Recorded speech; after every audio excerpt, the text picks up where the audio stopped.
Welcome to Colts Beer, the podcast where football fever meets cold beer. Here we talk all things Indianapolis Colts, from epic touchdowns to close games to the hottest NFL rumors. Sit back, grab your favorite beverage, and let's tackle the next quarter together. Go Colts! Hello everybody and welcome back to Colts Beer. It's the 18th episode. Today we have to talk about another loss apparently, and some crazy stuff happened in the last few days. But before we jump in, I'm still non-alcoholic, so my tea of the day is a peppermint tea. Today we have Andy from Ireland again with us. You may saw him before the Steelers game. He was with us too. Andy, pleasure to have you again. Will you say some words about yourself again? Yeah, cheers, Andreas. Andy here from Ireland. Currently in a mini hurricane over here in Ireland, so we're getting blown out of it. So it's glad to have a nice night in with you guys, like chatting away on the Colts. Been a fan for many years. Was over at game one this year for the opening one, which feels like an absolute lifetime ago. Given the way the last few weeks have gone, and then was with you guys in Berlin. So yeah, I was on the show previously, just doing a pre-Berlin post Steelers one. We had our beer of choice that day was Guinness.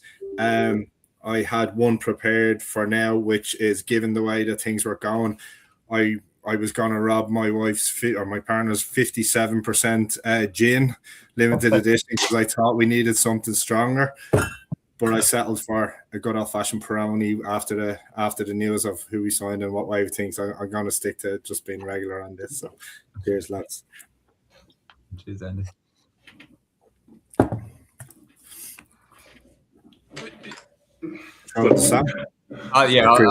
I'll jump in. My beer of the day.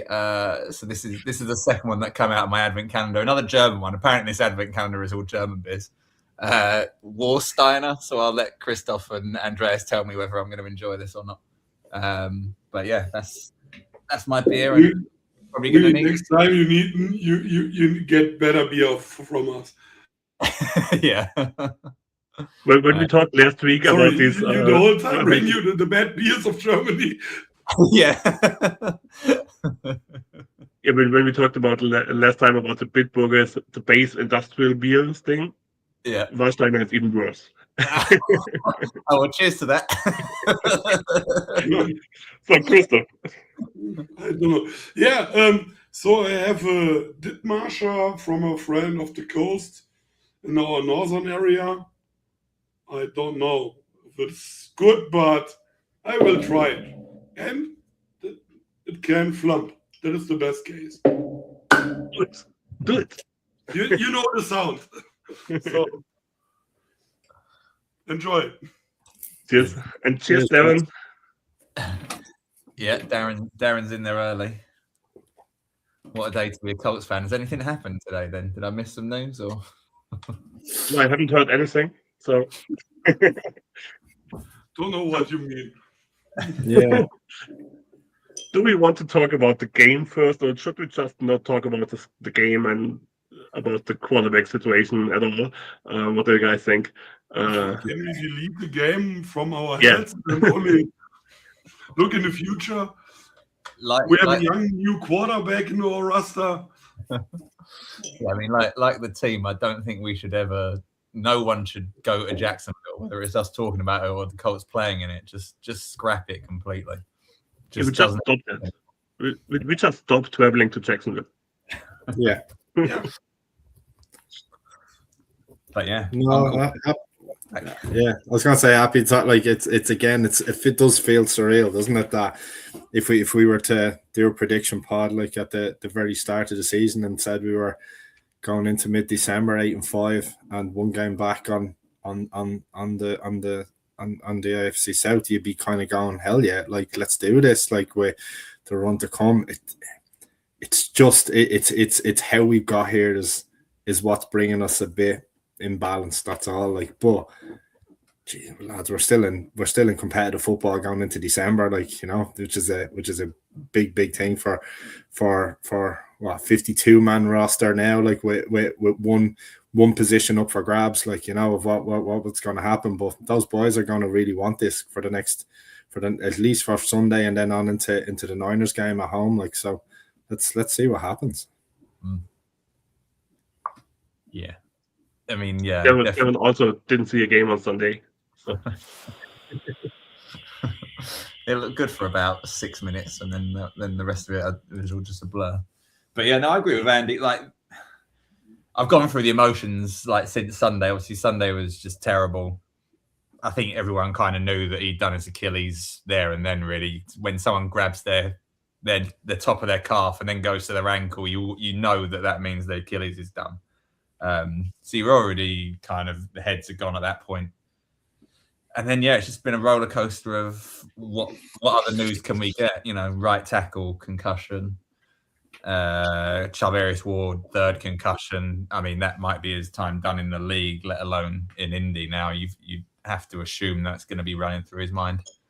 And then I go to bed last night and I wake up this morning and Philip Rivers is being worked out, and we now have our new old starting quarterback, possibly. I mean, I think definitely old. The new old. Yeah, I mean, what a roller coaster from 7-1 to 8-5, and we've lost all three quarterbacks that were on the roster at the start of the season to injury. It's just you've got to actually start believing in the Indianapolis curse at some point. I mean, it feels like it's there. It feels real. Yeah. About the Indianapolis curse, I heard they really called Andrew Luck too, but he passed. He said, "Oh, thanks." I saw the phone call coming, 317, and went, nah, put that down. Just hang off on that. I think if there's one quarterback that I think, based off of how he retired and how he lives and everything he does, that's never coming back, it would be Andrew Luck. Like, as much as I'd love it, I think we can be safe to say that he's never going to be putting the helmet back on. He could take up the clipboard any day. That's or the iPad or the laptop or whatever it is in the back office. And I think I think that's there is a route for him to do that the way he's going on. Like, so yeah, that wouldn't be a bad shout, I'd say, given the knowledge that's inside his brain. Like, yeah, I mean, I'd love that. Yeah, absolutely. But I think he will be in Stanford for a long time. Yeah, you'd imagine he's gonna. I think. Yeah. I mean, all players seem to have much more of an affiliation with their college team, right, than the professional teams, unless you're someone who's, you know, gone through the organization from start to finish. You know, once, I guess, if you get traded or you go through the whole free agency thing, it probably takes the shine off of any kind of emotion that you have towards a team. But yeah, they love their college teams for sure. Or if you're retired for 4 years and then decide to come back. Like, someone put it in the chat, his poor high school football team, who's the coach now for the rest of the season? Is he doing both things? He's got to do them on Friday night, and then he's back to Indy to play on Sunday, or Seattle, I should say. Maybe we have understood it wrong. He isn't come as quarterback. Maybe he's our new head coach, and Steichen is going to the high school. I mean, it was okay for me. Yeah. Where the 16-year-old turns around to him and go, "You want us to throw on 4th and 1? Really?" Like, yeah, that's exactly what he'd be met with.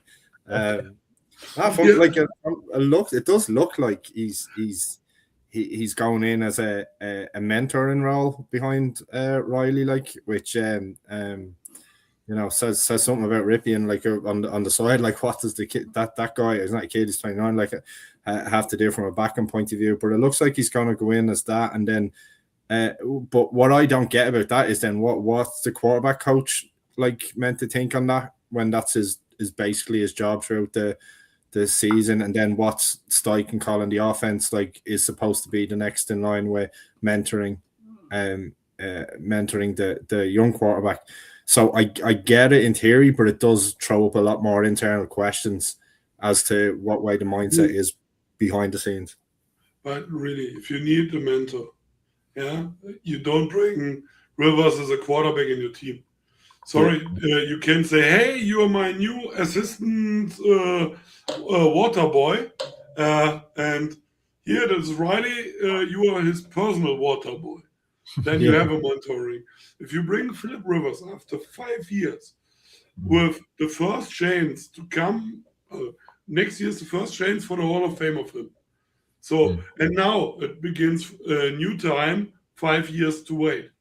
So if you do this move, there's no mentoring on the field because coach is possible. Be a coach and you come in the Hall of Fame.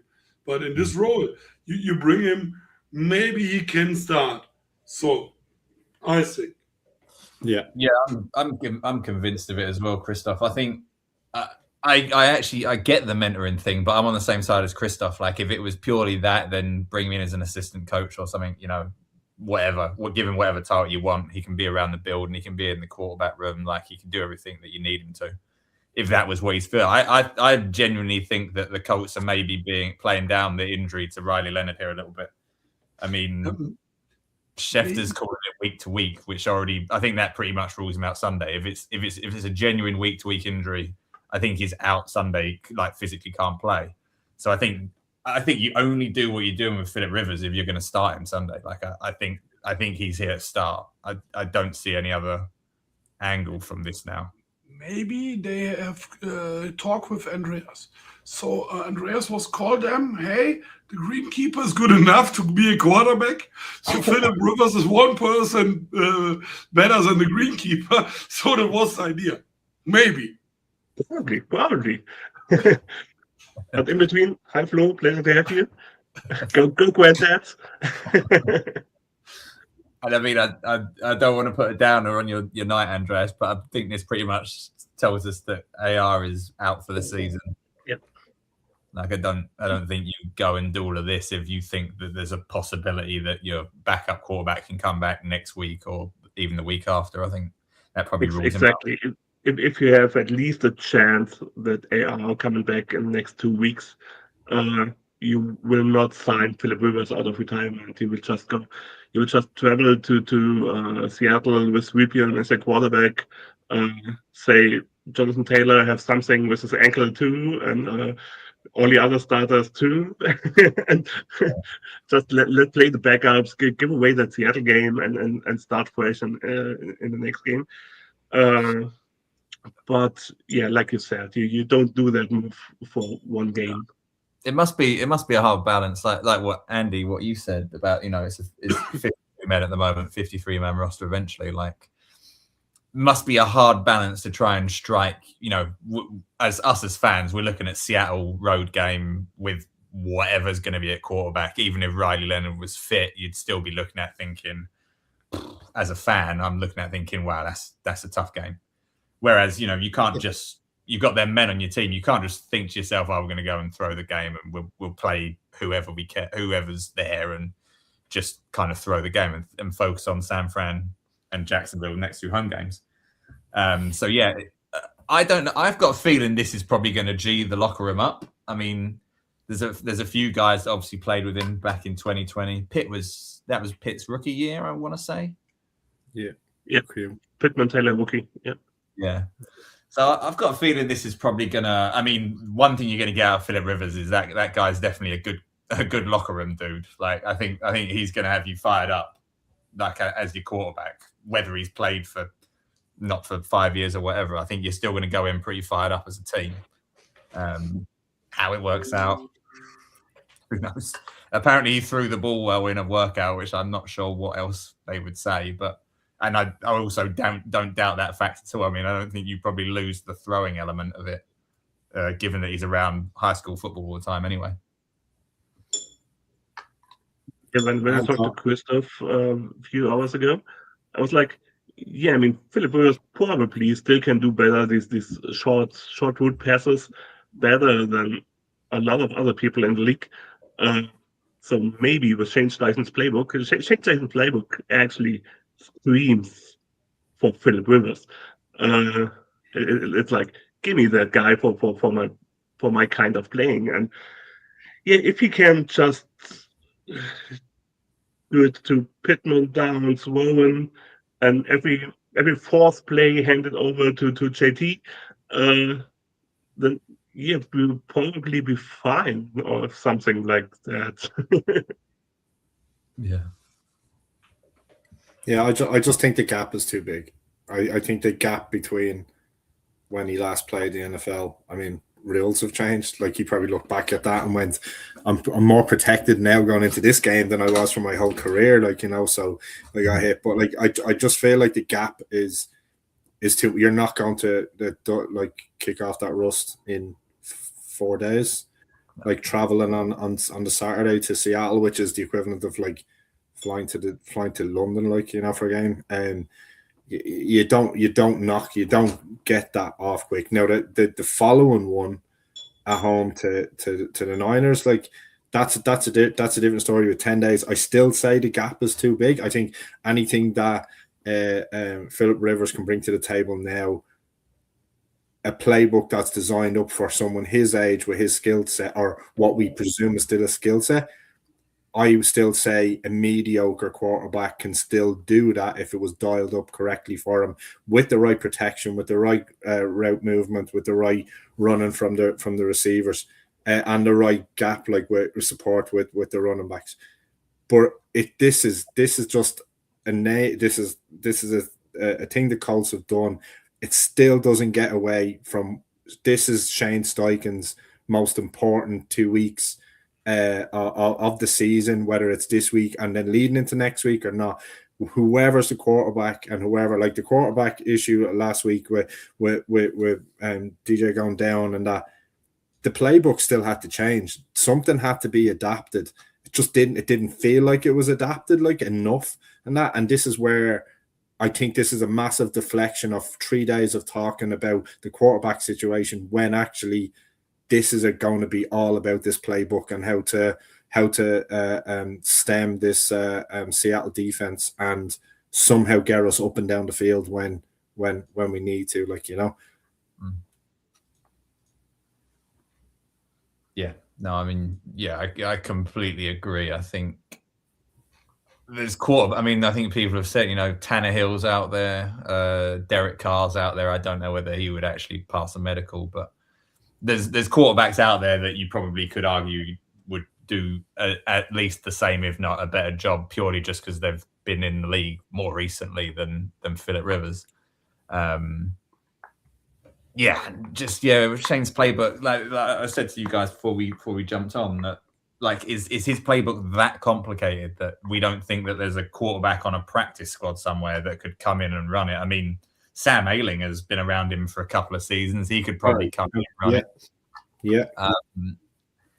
It's just it's such a weird, like, when I saw it, obviously it was, I think it was Schefter or Rappaport or both of them. They're both pretty close together when they break stuff. And I'm checking it thinking it's one of those, like, you know, when like a fake account, they've made it look like it's Schefter. That's what I thought. Yeah.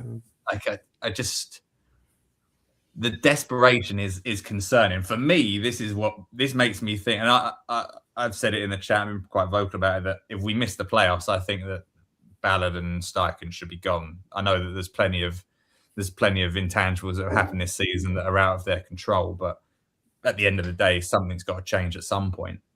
And even more now, this move feels to me like they feel that way. Like, I don't know why you would make this strange, I guess you could call it, strange move if you didn't think that your job was on the line right now.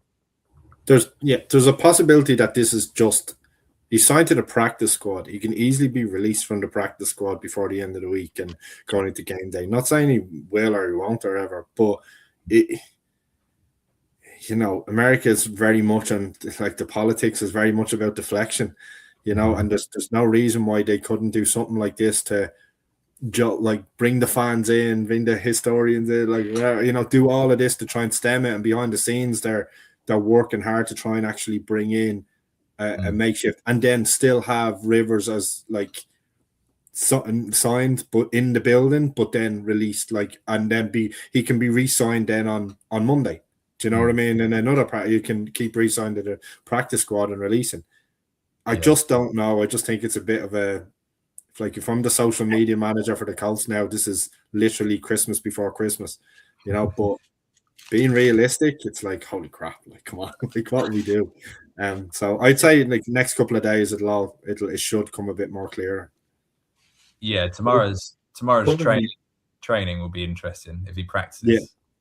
If he practices and Riley is a complete did not practice, which I'm kind of assuming is going to be the case at this point, then I start to lean towards, this is actually real and he's going to play. But yeah, we'll see.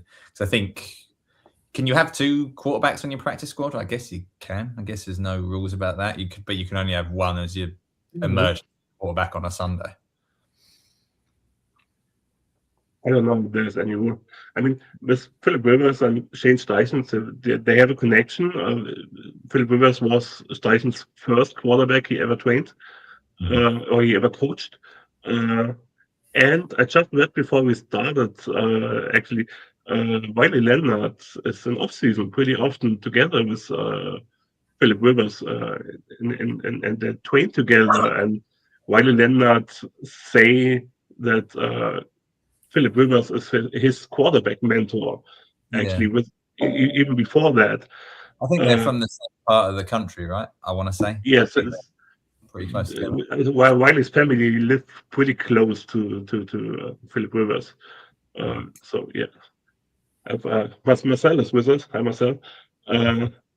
Good question. Will Philip Rivers get the 17 from Daniel Jones? Yeah, absolutely. Like assuming he elevates to the actual roster, he'll be wearing the 17. There's no real. It's not like, I mean, Daniel Jones had a good season. Like, there's nothing wrong with what Daniel Jones did. Put his heart out there and obviously put his body out there at the end. So nothing against it. And I don't think Daniel Jones would have any qualms with saying, go wear the 17. For a follow-up question for myself, what do you think happens if we win in Seattle in our actual situation? Then we go into the Super Bowl. I said, if we win in Seattle with everything that's going on, we're Super Bowl bound. You might as well just write it now. Philip Rivers is gonna lift the Super Bowl as an Indianapolis Colt. He'll knock the Chargers out of the playoffs. Like, it'll be us versus the Chargers, week 18. Not obviously playing each other, but we'll be there for the last wild card spot. We'll pinch that off of them, and then Super Bowl bound. Yeah, I'd say if we win on Sunday and the way we win determines it. I tell you what, then, like, Lucas Oil Stadium on Monday night, like, versus the Niners would be absolutely bouncing. Like, that would be a massive one. Like, and that's one I don't think any of us are gonna mind staying up at 1:30 and 2:30 a.m. like at Christmas to do that. Like, I'm sure Andreas and Christoph have selection boxes in Europe. I know us in the UK and Ireland will have them all gone by the time Monday morning comes. They'll all be eaten, I'd say, that night. But if the way it happens, you know, like this, and this is flipping slightly from what we're talking about in the quarterback and the offensive side. That defensive performance at the weekend was so bad, it can't get any worse than that. Like, that was the biggest kind of proverbial rocket up the arse that these guys need to perform. And they're going out against one of the most elite offenses that are functioning at a high level, well run, have speed and power across the park. Yeah, they have to step up. If they step up, there is a chance, but they need to step up and step up consistently. That's all. Like that, I think we'll all know in the first probably 2 drives, like, of the Seattle's drives, where what way this direction this game is going to go and how it will be. But I wouldn't write it off. Do you know, like, Seattle have had momentum. We had momentum. like, and the wheels came off. At some point, so every team has a drop off in the thing, and Seattle have done it once or twice as well. So, you know, hashtag why not us? Like, we do it just as much as anyone. Like, so let's see what happens. Seattle have no idea what they should prepare for the weekend. They have no idea what's coming. We either. So. Or either. You can do it like the German book. Behind our ass is a way too. So you can go in the field with no pressure. Yeah. There's no second you need to think about a win. You can go at the field and say, hey, this is my way. And show it. So you know what I mean. You go in the field and say, fuck you. It's no problem. There's no one who can tell you, hey, you have pressure, you need to win. Why? I'm 44 or 23-year-old quarterback, and no one was thinking about my name. Oh shit, there's no one in the stadium who says interception, this asshole. You say, interception. So if he brings a touchdown, you will celebrate nude at the stadium and tell, really, we have a quarterback. So really, for me, all is okay. Now I can drink the whole time and say, the Colts are back. So it just sunk in my mind when you said naked at the stadium. The good thing about the Daniel Jones injury, I don't have to do the walk of shame. Not this season. That's a technicality, isn't it? What if we still win the Super Bowl? And it's not Andy Rich. we have to discuss it again. If we win the divisional round game, we can talk about that again. But I mean, I completely agree, Christoph. Like, if I'm the coaches, that's exactly how I'd be framing this. Like, no one believes we're going to get anything out of this game. Just go and play freely and just shock them. Like, you know, if we don't, we don't. But that's how I'd be playing it. And yeah, just on what Marcel's saying, that was going to be my follow up to Andy. Is that I'm concerned about it being Blackman and Jones out there versus JSN on Sunday. Kenny as well be put out, who got roasted three times like at the weekend as well. Like that's a concern. Like, you know, if you get switched over, but like I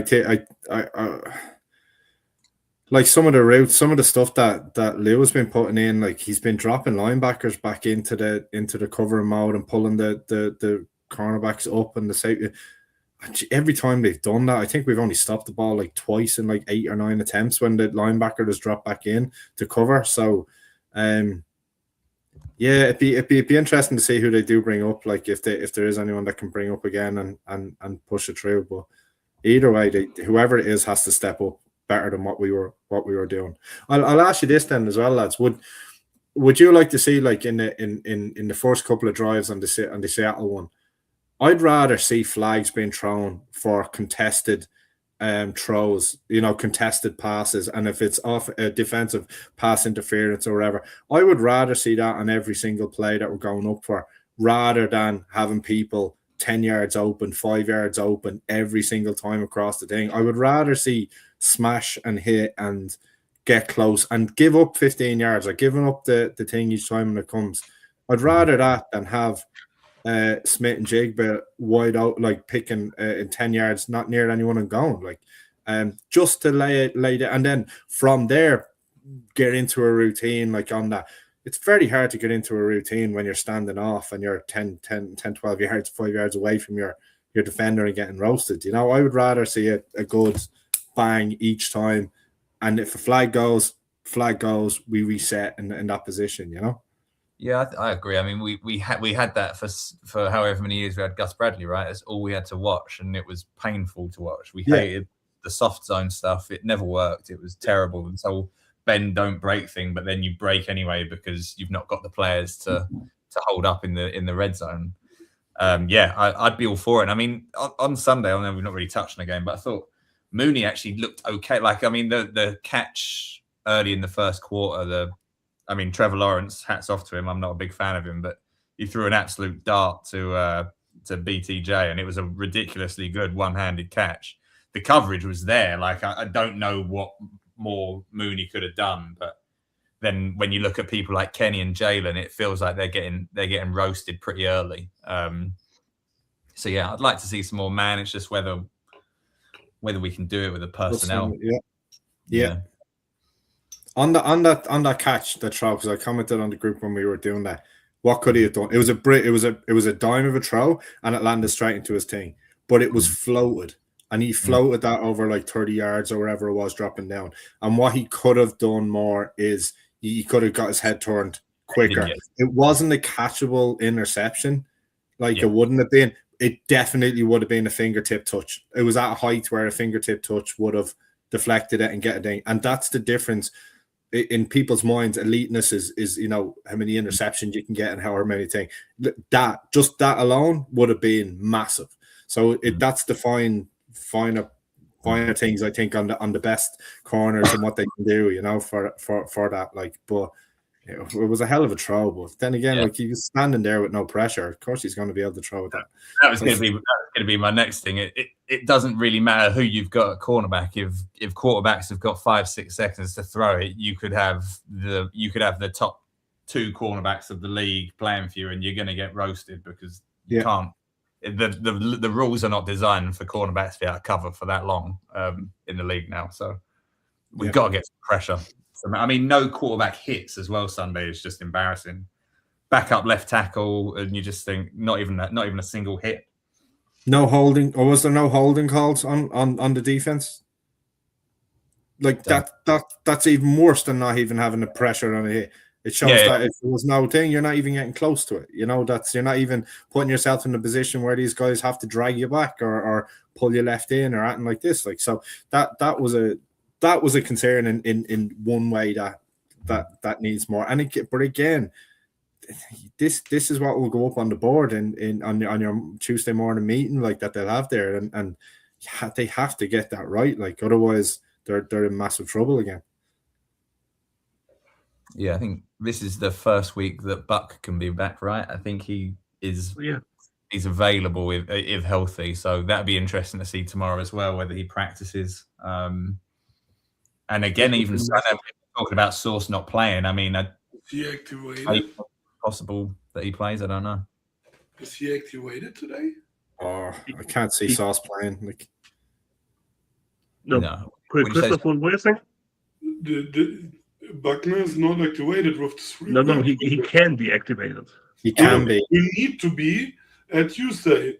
Was last time in the group. Tuesday, you need to activate the 3-week window to bring him back. So to check out. So usually this week is out for him. It'd be Niners then, yeah. Or is he activated with the window?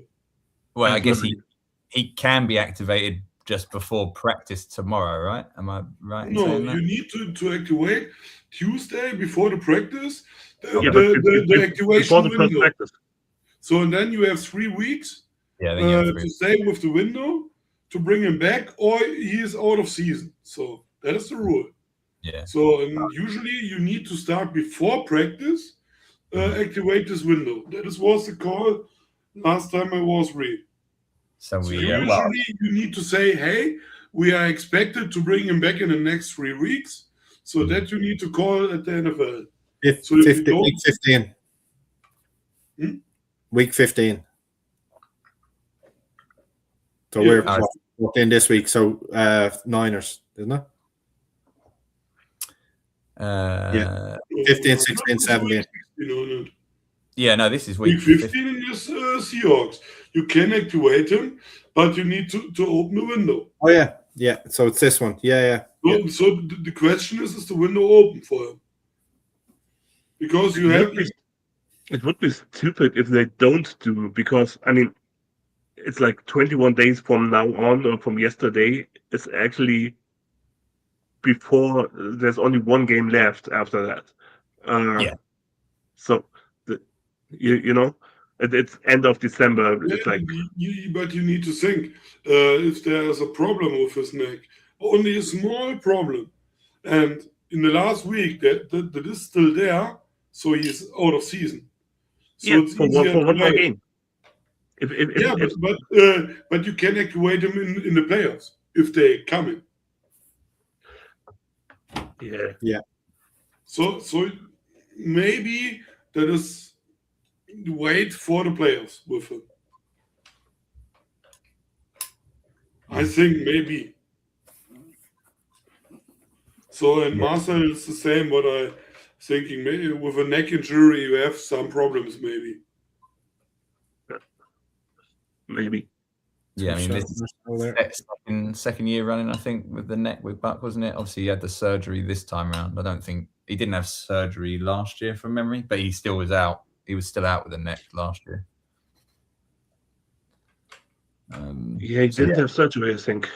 No surgery, I don't think, last year. But yeah, I mean, obviously, there's a part of me, obviously, coming from a fan perspective, you look at this week and it's like, do you risk players like Buck or any of sources like just there or thereabouts? Do you bother risking them for this week? Maybe you think, like the way I look at it, we probably need to win 2 games to have a chance at the playoffs. We got 2 home with Philip Rivers the last 2 games. Yeah. There's no problem. Easy. Yeah, I mean, like you just said. I mean, at the end of the day, it doesn't matter if you lose in Seattle. If you win out after that, you with 11 wins, you will be in the playoffs probably. So pretty sure. 10 should be enough too. But yeah, you can just give up this Seattle game or just don't risk anything for that game. Yeah, definitely.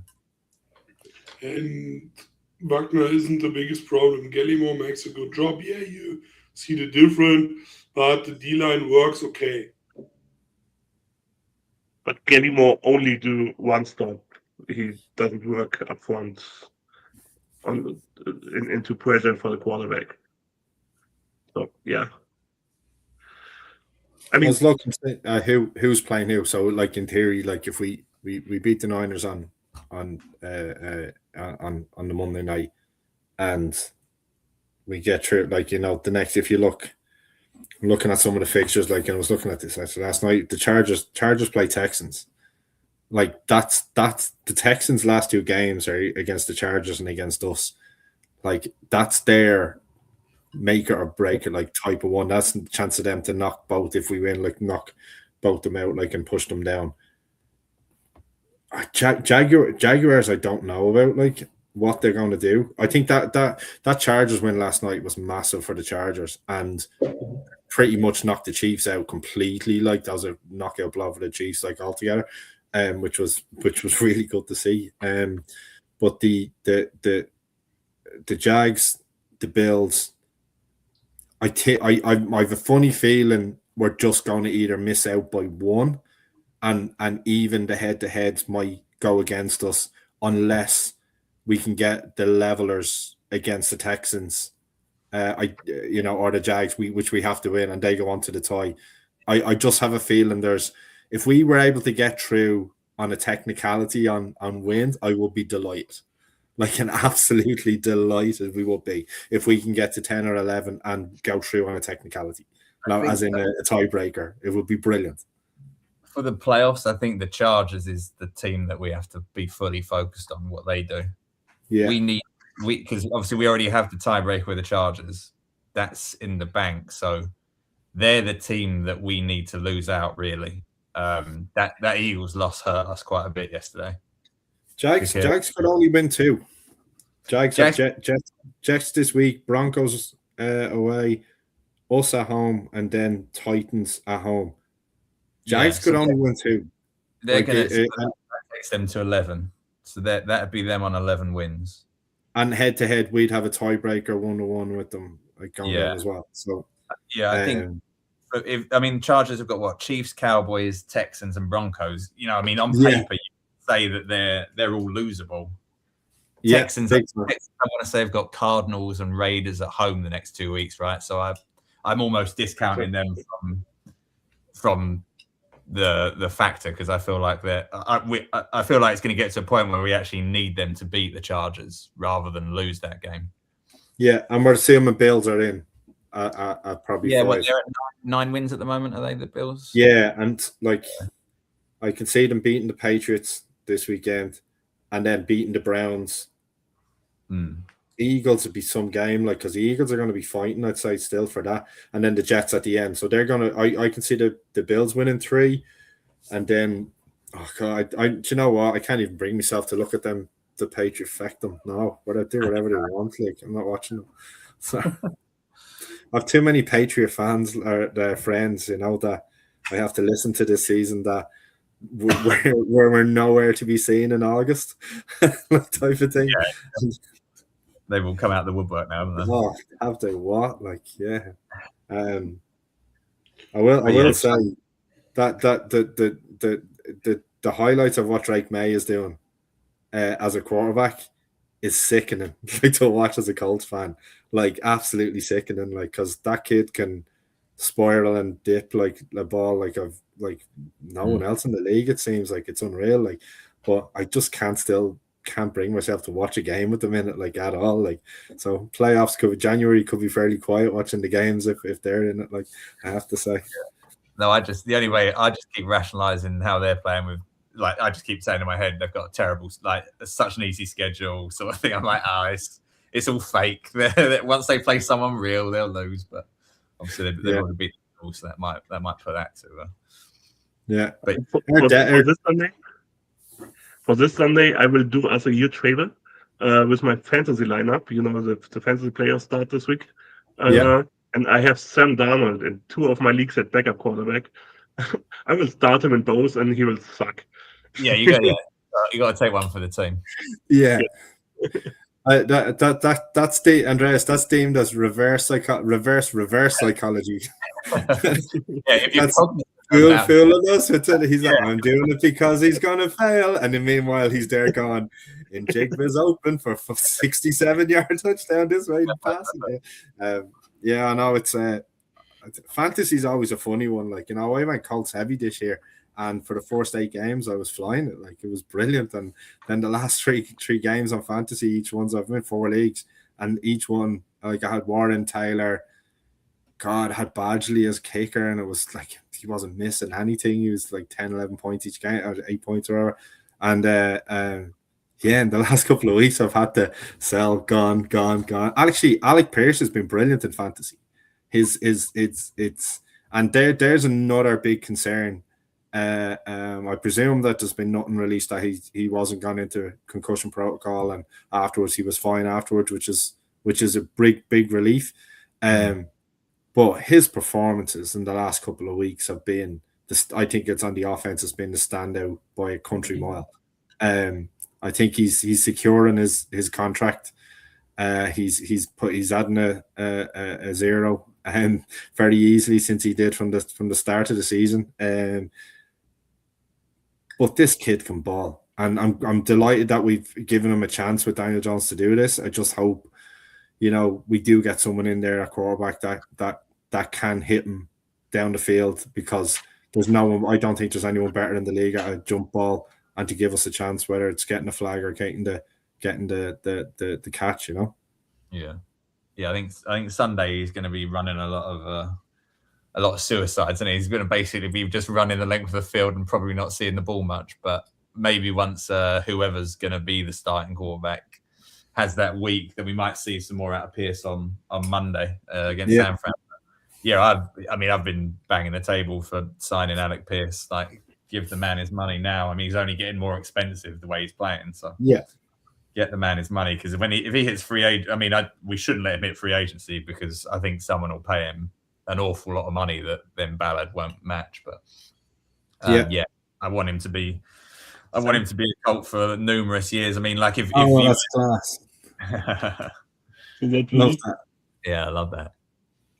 But yeah, if you said to me right now, we can't keep Pittman, we can't keep Pierce, we can't keep Downs, Pierce would be top, and I'd probably look at trading Pittman if that Pittman's on the block. Pittman's on the block. There was a play at the weekend where he was in open field, got the ball, and I swear to God, the Titanic could have turned quicker away from the iceberg than he did going into the defense. He this around like this, and 3 of them just came in and smacked. And you're there going, if that goes to Josh Downs or goes to Pierce or anyone else in the league, that's gone, and you turned instantly, and kind of that extra bit of speed. He seems like he's peaked at the start of this season. Towards the end, like his catches last season in not a great season, he was very reliable. I think the over 5 catches per game was almost a given. Like at one point he was going up 8 and 9s, and this year not as much. And you can see it not being. Now in saying that, he has took some horrendous hits over the last 2 years, like and not being out, not being injured and come back. At some point your body is going to get absolutely hammered on this, I do think if it's a tradable asset, I think he's one that's definitely up there way before we look at we need to get Pearson before we do anything else with them. 100%. Yeah, I mean, Pittman had he played with a fractured back last year, Yeah. because that's kind of the receiver he is, right? Like what you're saying, Andy. Yeah. If we scheme him wide open, it actually looks worse, because then you see the yards after catch it's not there with Pittman. Like, he looks best when he's got 2 defenders draped over him and he's making a contested catch, because he can't go any further. He might drag someone for a bit. Tough as nails, and he's scored more points this year, which has been something that's been missing throughout the start of pretty much his entire career in Indies. He never really got in the end zone. Someone his size, you'd think he should be a Mike Evans type when it comes to the red zone. So yeah, for me, it's Pierce, then it's Downs, then it's obviously Tyler Warren now, and then it's Pittman's kind of your fourth receiver. Is the way I'd look at it anyway. Yeah. Devin is with us. AP has done fantastic. Yeah, he just Pittman is one of the guys you don't want to see him leave. I think we all agree that we would like to see him retire in the Colts jersey. Mm-hmm. Yeah. But if it comes to business decisions, you guys are probably right. I mean, we let T.Y. go back in the day. So. Perfect example. Exactly. Yeah. On a side note, did T.Y. ever retire? Did he ever say I'm retired, or he never came back to the Colts for a day contract or whatever? Did we just kind of went out? Maybe he's seen Uncle Phil's back and he's thought, oh, do you know what? I could probably play in the slot if you want me to. T.Y. just got a high school coach. Yeah. Do you want a funny story? So in Zionsville, my cousins lived in before they moved to they're out in Zionsville, and the thing they were in part of India they lived, and my younger cousin's kid comes running in, goes, do you have a pen and paper to my cousin? Jeremiah's like, yeah, what's up? He goes, oh, T.Y.'s in the playground, in the estate, in the housing estate, in the thing. And it turns out his house was right opposite my cousin's. My little cousin Colin was hanging out with T.Y.'s kids, who's now going to college and is a hell of a receiver in college, that's gone in again. But the estate, and this was in America, they're big house anyway, but it was just in a housing estate, big house in a housing estate, and all the jeeps were lined up outside, and the thing. So T.Y. was very much he loved Indianapolis, and he still wanted to stay there. His roots there, he had his grounding there, the house there. He was just loved by the community, and that. And I don't think he wanted to kind of go anywhere else and what he wanted to do, So it was a pity that the way he went, because we didn't replace him with anything like what he did. So it was a big gap on the receiving core, and it's took us a while to have anyone with speed and depth. Josh Downs was probably the most likely one to take over, but turns out to be a slot, whereas T.Y. was the ultimate over the top catch gone. Type of all his highlight reels are just it's superb what he used to do. But yeah, he was Indy true and true, and he's another one that you could see, at some point coming back in, not playing wide receiver. How many years has he been retired now? So he's on the cusp, like, you know, bring Rivers and Hilton back on for the last game of the season or something when we need to win. Like, it'll be hilarious. No, but I was just going to say, you mentioned his son. That clip that was doing the rounds of the where he was pretending the ball was in the air, where they'd actually running play, wasn't it? And I watched that. That clip. That could have been like he runs. He looked identical to T.Y. Hilton. Like the way he runs, everything looked like T.Y. So maybe my little coach, like he was not little, like he's 21 now or whatever. But he said, and my cousin like used to watch him when they're throwing ball around the playground. Said this kid never used to drop anything. Like he could catch the ball like everywhere, you know, and there's something in the genes, like definitely, like you could tell, like he just had it, like as well. But we missed out on Harrison Jr. Maybe we'll get Hilton's next coming in Indy.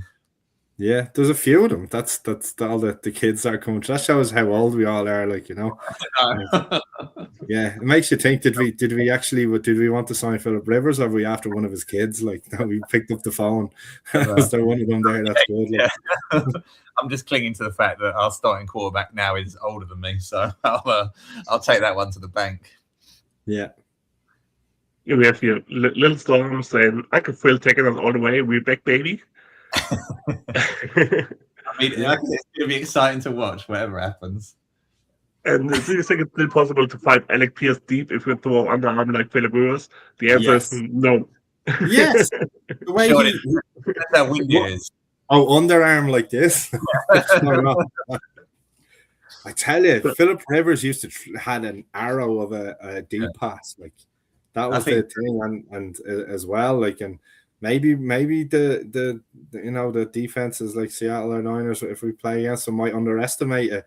We don't need pull the safeties up. We don't need anybody back there. Gone, scud straight over the top. He already showed back in 2020.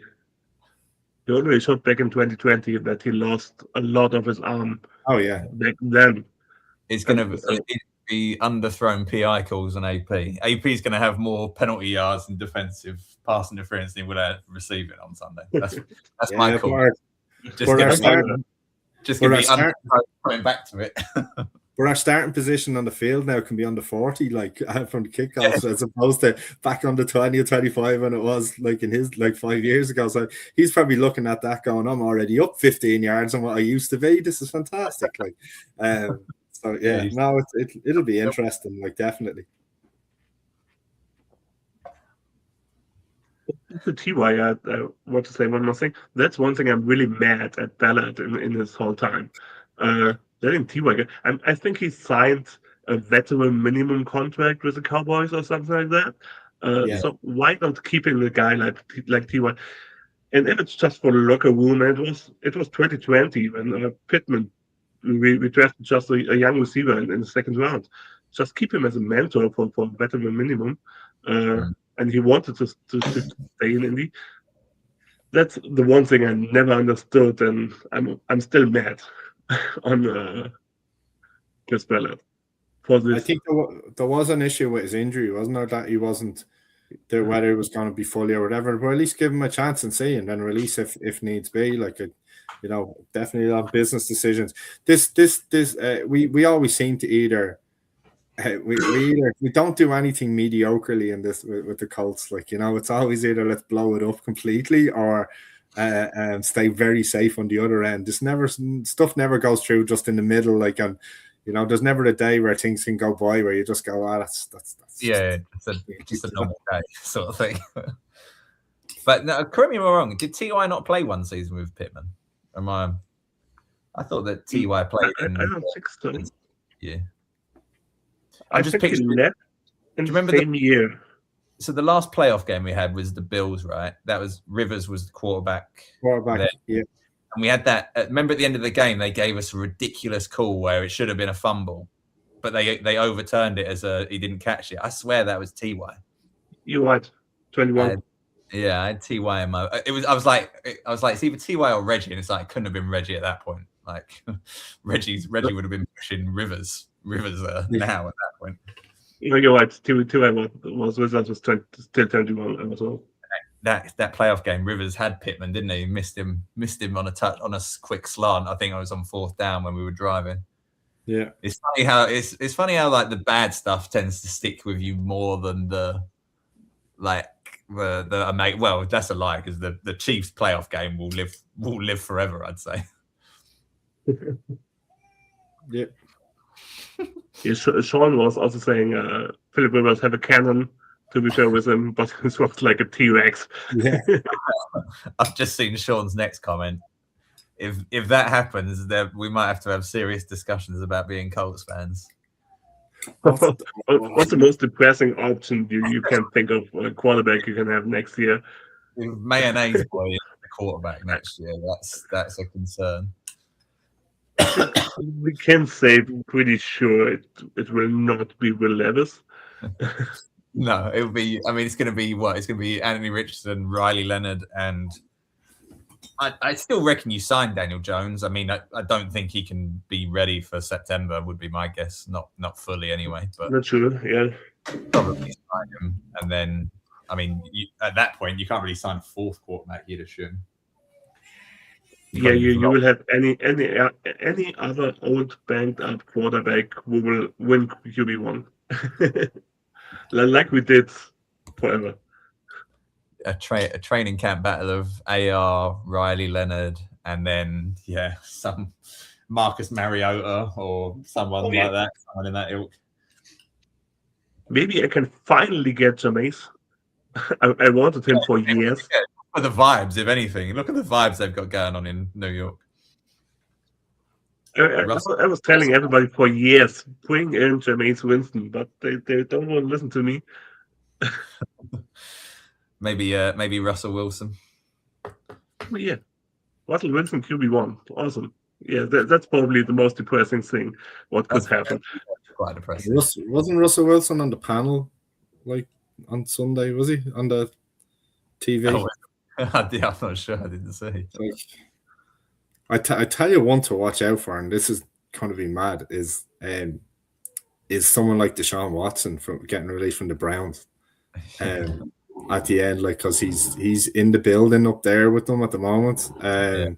He's still guaranteed, like he's still on the thing. Apparently, it's all like goody thing, everything like that. The other option is that, like, I don't know how to do it on the rookie contract to come out or what way it would be, but your man doesn't like Shedeur Sanders at all up there. Like he benched him, like, you know, in the middle of the game, like with pulled him with the game on the line, like, and I just there's something not right up there, like in Cleveland, like there never has been, like at times, like I think over the last couple of years, but they're stacked heavy on quarterbacks, like pretty much like they were, and I'm surprised there wasn't any questions I'd put in just to see is there anything available, like on the lower end teams that are have nothing to go for them, like, you know, that we can't bring in someone quick on that.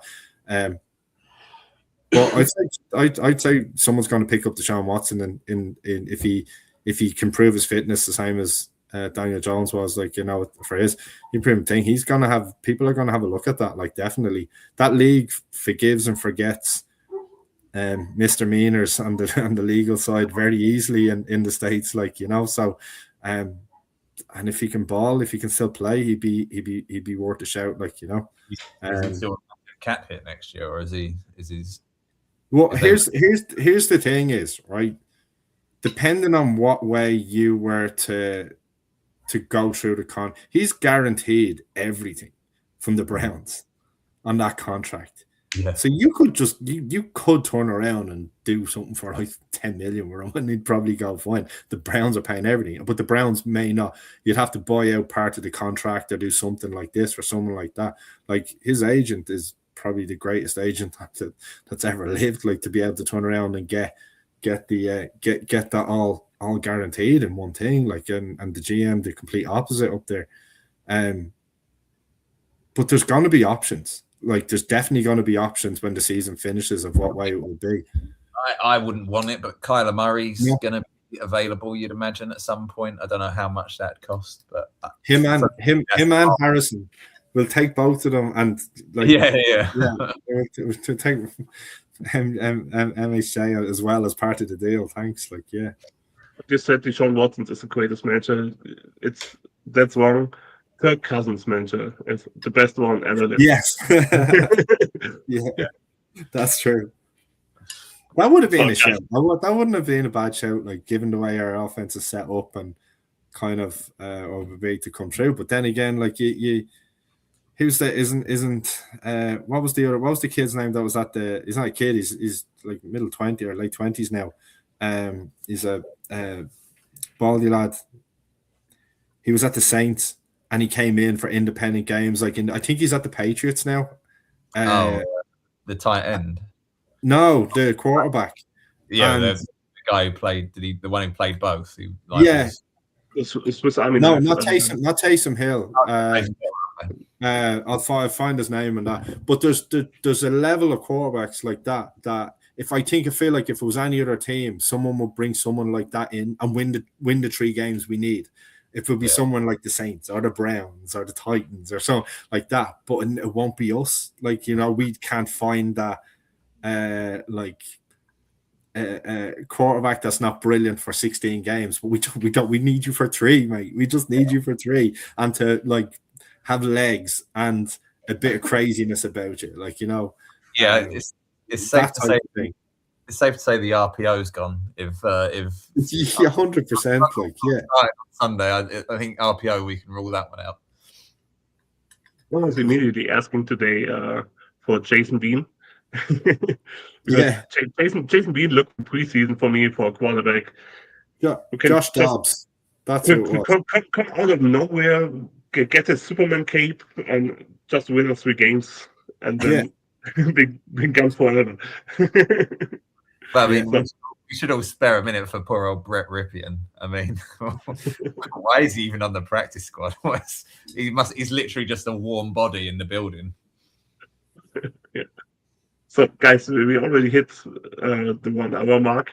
I think we'll come to an end. We're going to the score predictions. Andy, you're our guest. You're the first score prediction for Sunday against this in Seattle. What do you think? Well, right. I can't see it being pretty. Can't see it. I'm on minus 10.5 underdogs going in. If we could keep it to anywhere around 10.5, 10, 11 points, the deficit, I think it would mean the defense has done really well to keep it as down that.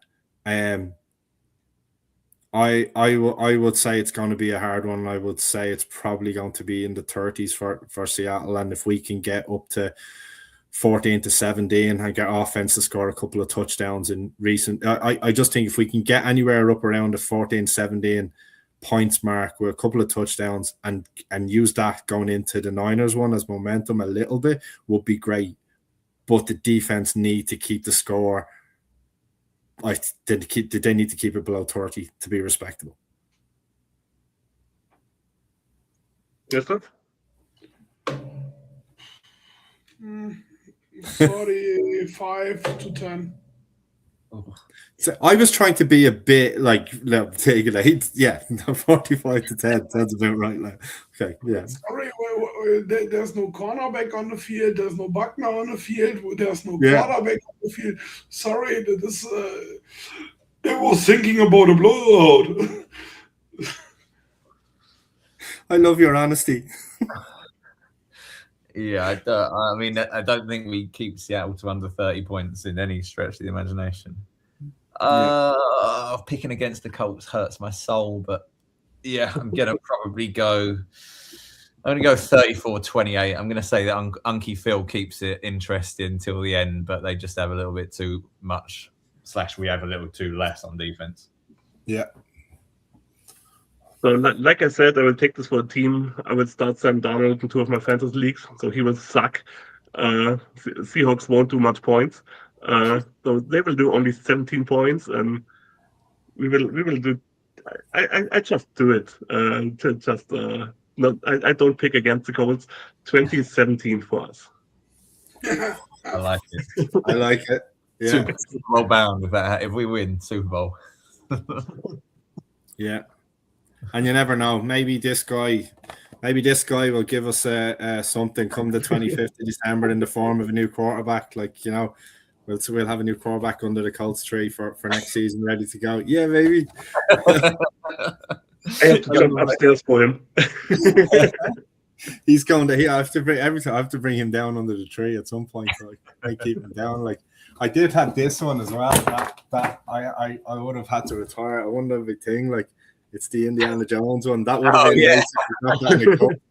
I might paint it blue. And put a little horseshoe on the top of it. Yeah, a little 17 on his shirt. Yeah, just change it over a bit. It'd be pretty cool. Yeah. So, guys, thanks everybody for watching. Thanks, Andy, for being with us. Yeah, it was a pleasure. Cheers, everyone, and go Colts. Cheers. Have a good weekend. Have a good week.